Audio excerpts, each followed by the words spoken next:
Thank you. I've never done it this long. It's always been 3 times, now it's 4. It'll be 18 by the end of this decade, the way I'm going.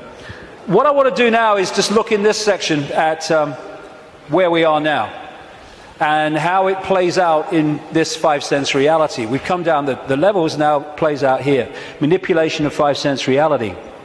And what I call the coordinates. Because once we realize basic coordinates of where they want to take the world and the methods they use to take us there, suddenly what seems to be a bewildered world and what's going on, it just morphs into clarity. The question is, how do they do it? It's a good question because at first sight, how do a few control the many? Impossible, but it's not because of the way they've structured society. Just to very quickly recap, they want to lock humanity in the 5 senses so we don't perceive beyond it. We're locked in that prison. They have interbreeding bloodlines, computer terminals, I would call them, which play out this interdimensional conspiracy within visible light, what I call the Illuminati bloodlines.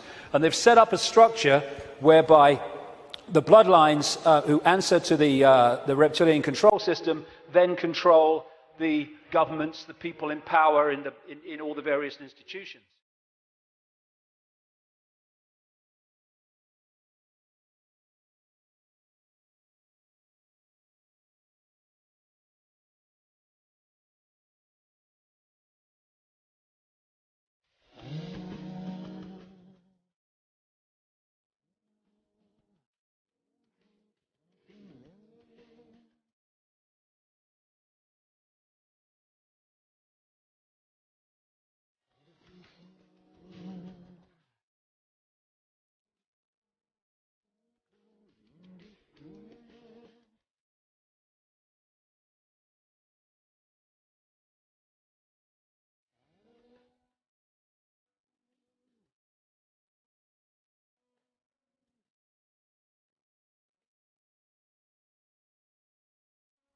And crucial all the way through is to structure society. I mean, you can symbolize it as a spider's web or like this as a pyramid. The idea is to hoard advanced knowledge, the kind of stuff we've been hearing about today and more, in the upper levels of this structure, this pyramid within pyramid structure, compartmentalized pyramid, where the few at the top are the only ones that know how it all fits together. And they keep the general population in ignorance of what they know, therefore they have the power, so they can manipulate the perception of the masses by keeping them in ignorance. This is why the education system is not about educating, it's about programming. And they place their people in so-called power. What we are told is at the top of the pyramid of power, presidents, prime ministers, and all these people, in the upper echelons of the pyramid, but nowhere near the top. The real people in power are behind them, in the shadows, and these are the conduits, the presidents, the prime ministers, and all the rest of it, for bringing that agenda into the public arena as changes in laws and legislations and the structure of society. So they compartmentalize all these different pyramids within pyramids, so that in the end, the banking system is encompassed by a pyramid. I mean, a bank's a pyramid in itself, all hierarchical pyramids, but then the banking system is encompassed by a pyramid, and at the top of that are the same families, most notably the Rothschilds. Same with the businesses. The transnational corporations are compartmentalized pyramids in and of themselves, but they go into a bigger pyramid which encompasses all the transnational corporations. So at that point, they are one corporation, just as at that point, all those banks are one bank. Same with politics, education, all these things. And people in this part of the pyramid here, they go to work, they're not trying to manipulate anybody, they're not trying to create a fascist Orwellian agenda and global state. They just want to go about their careers, earn money, go on holiday, provide for their families. But they don't know how their apparently innocent contribution individually connects with other apparently innocent contributions around the system. When you connect them together, you see it's anything but an innocent direction that it's taking the world. And that's how they keep what's going on in the hands of the few. This is Neil Haig's representation of that.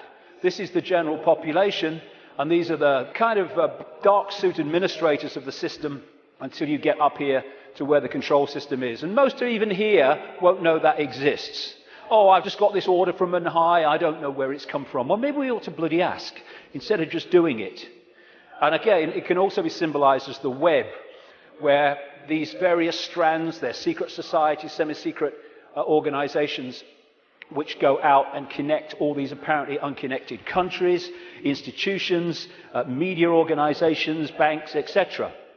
And this Illuminati network, symbolized as the bearded man, spews out all these people who apparently appear to be random. To run for president needs cuckoo land amounts of money. Where do they come from? It comes from here. Where does that money come from? And therefore, you have two people put up for president who are there because of the money provided by this network. Therefore, they've chosen not only who it's going to be, but they've sorted out what the policies are going to be in return for that money. And this is what they do. We think we're choosing our leaders. We're not. It's a myth. And so this structure that I showed you earlier comes into this, where these leaders are put into power to carry out the agenda of the control system, which is why when parties change, whatever they've said in opposition goes out the window and they start acting like the party in government previously that they were criticizing. The common denominator is whoever gets in power basically introduces the control system, and whoever's out of power opposes the control system verbally, which means that you have the illusion of choice when whoever's in power unfolds the agenda. So there is no choice. It's a myth. And they control these institutions and play the people off against each other, divide and rule, both within countries and between countries, keeping everything in a constant state of confusion and conflict. And that's the key. Manipulating confusion and conflict is child's play. Manipulating harmony, manipulating respect between each other is a nightmare. So they have to keep the world in constant states of conflict. Now, when you bring it down to an individual country, as we come down this structure, this is what you find in every country. You had in America, it's a wonderful example, but it plays out all over the world. During the Bush years, Republican, that administration was controlled by a group of people known as neocons, neoconservatives, including all these people like Richard Pearl and all the rest of it. And over here, you have what I call, anyway, the democons. This is a network of people. I put Kissinger in the democons because he's an advisor to Obama at the moment, but he spends most of his time with the neocons, Kissinger. He just goes with whoever's winning. And the democons are a group of people that control the democratic administrations. But the democons and the neocons are controlled by the same force once you get to here. So people think, oh, I voted Republican this time. Oh, I'm going to put the Democrats in because I like that Obama. Got a nice smile. And what you're doing is voting for this, whatever. And that's what's happening in this country. Same thing.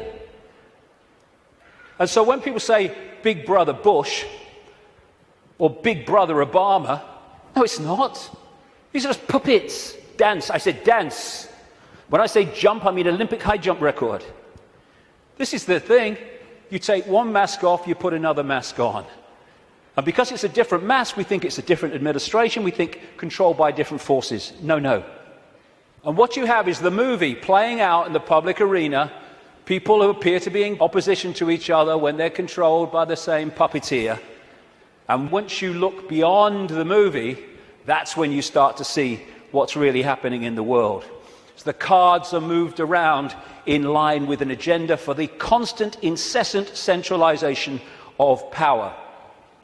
And it's done with people who, I keep coming back to, have a DNA with empathy deleted, which means anything goes in pursuit of this agenda. And the people are misdirected, diverted by the way society is manipulated and controlled, increasingly so with more and more laws affecting the fine detail of our lives, so that we spend so much time surviving and rushing around, we don't lift our head up and see what's going on.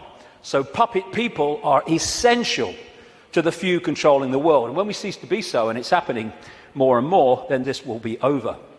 Humans have been put into this round and round and round circular lifestyle where 1 week leads into another week and another week, just a repeating cycle of action and work and sleep and eat and work and sleep and eat for so many people.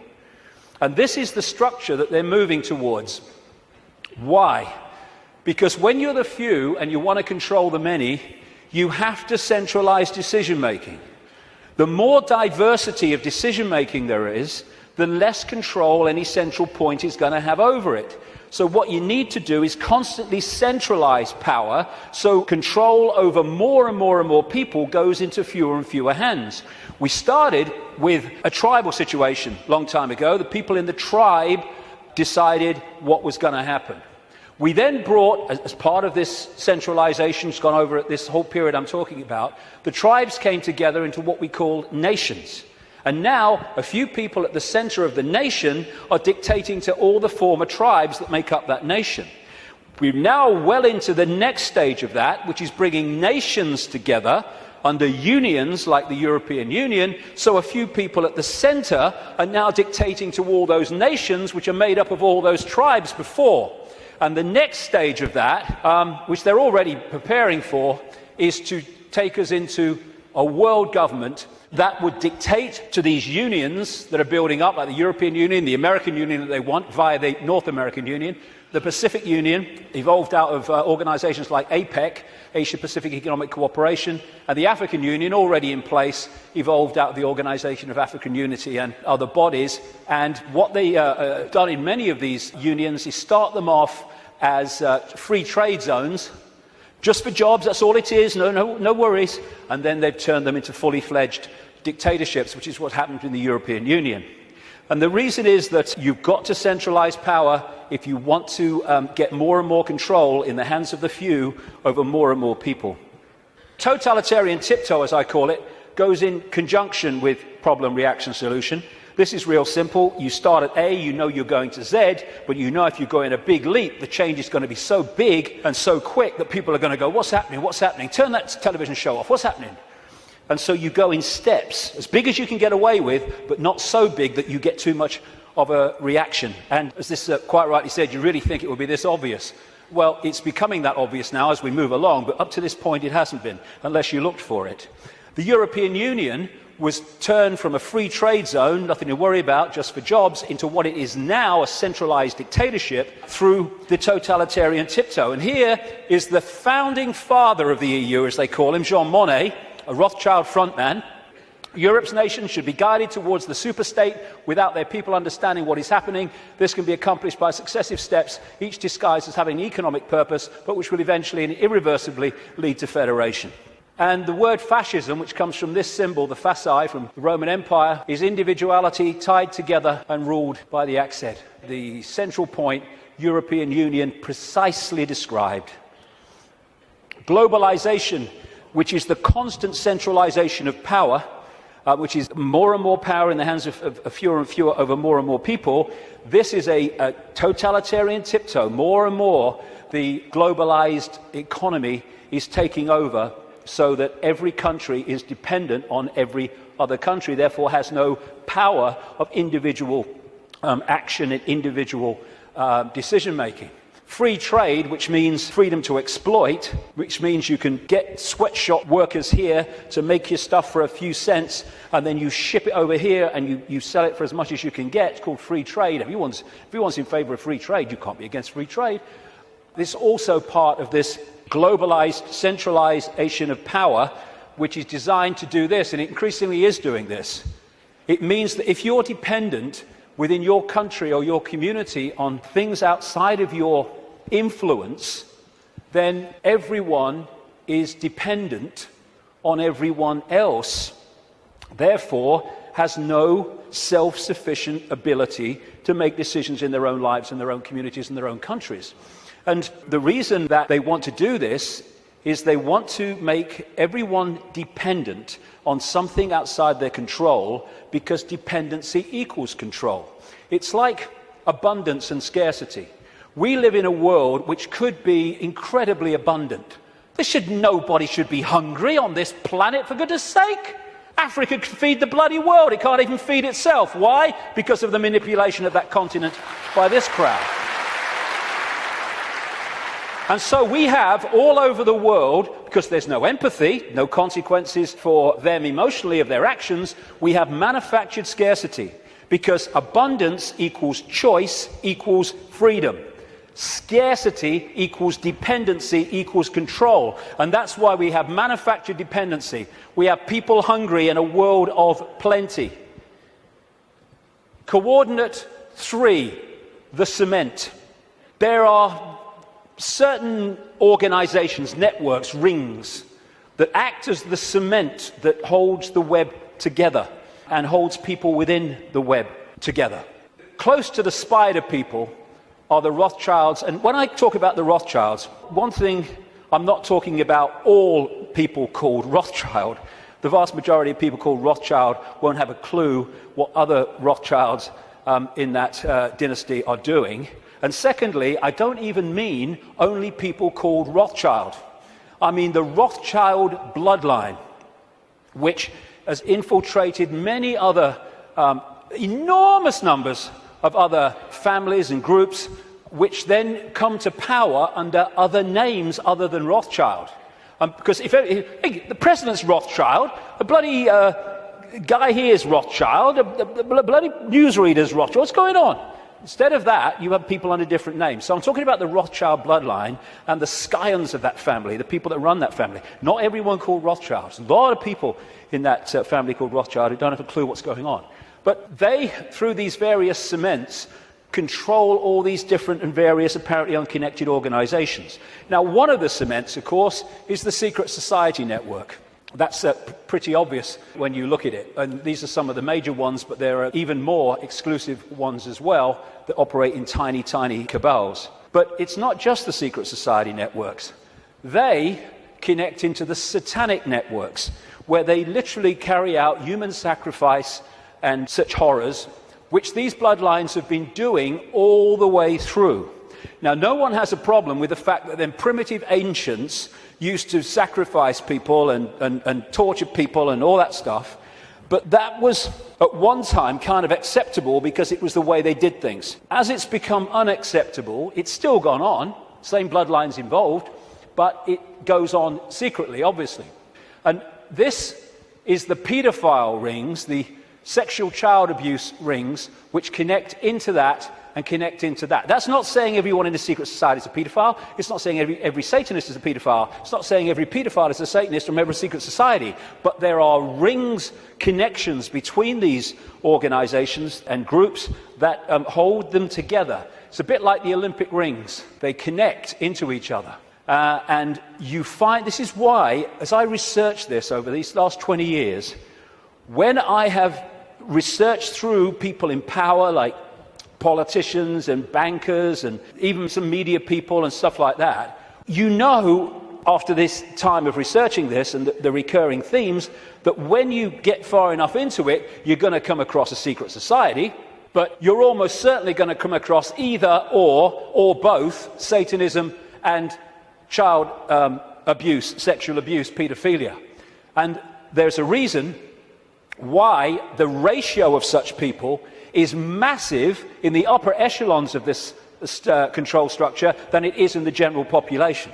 There's a blueprint which you find in every community and every country. It's a blueprint of how this works and how the Satanists and the pedophiles and the secret society people end up in positions of power and influence to direct this conspiracy. So the pedophilia and the secret societies and the Satanists operating in these interconnecting rings then infiltrate their people right across the web, which holds the whole thing together.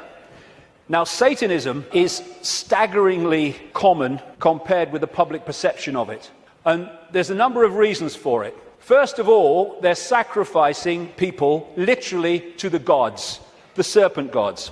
When you see these ancient accounts all over the world of how they used to sacrifice people, young virgins often, and what does young virgins code for? Children, to the gods, because they put them through the sacrifice ritual and they build up the terror. What happens is the terror reaches a point where a certain adrenaline pours into the blood, and the People doing the ritual then drink that blood and they get a real high from that adrenaline. But as the sacrifice is going on, the victim is also releasing energy, very powerful, low vibrational energy, and the entities, or entity, whatever it is, just outside of visible light is feeding off that energy. They're feeding off us like vampires in so many ways, and that's one of them, and one of the reasons for these sacrifices of people to the gods. The other thing is that they, and I've talked to Satanists who've seen this happen, or former Satanists around the world, they create an energetic environment which is almost a stepping stone, like halfway house, which allows these entities to come in to the ritual. I've talked to people who've seen these entities manifest in the rituals because of the way they have created the energetic environment. Anyone who's looked even mildly at this whole conspiracy in this area will know about Bohemian Grove in Northern California, where the elite, the presidents, the Bushes, the Kissingers, the Rockefellers, all these people go and take part in rituals under a 40-foot stone owl. And from what I am told by people who've been there in a victim state, they, in smaller groups, because it's 2,700 acres of redwood forest, actually do sacrifices there too. And all these people are involved with their satanic gods and all the rest of it.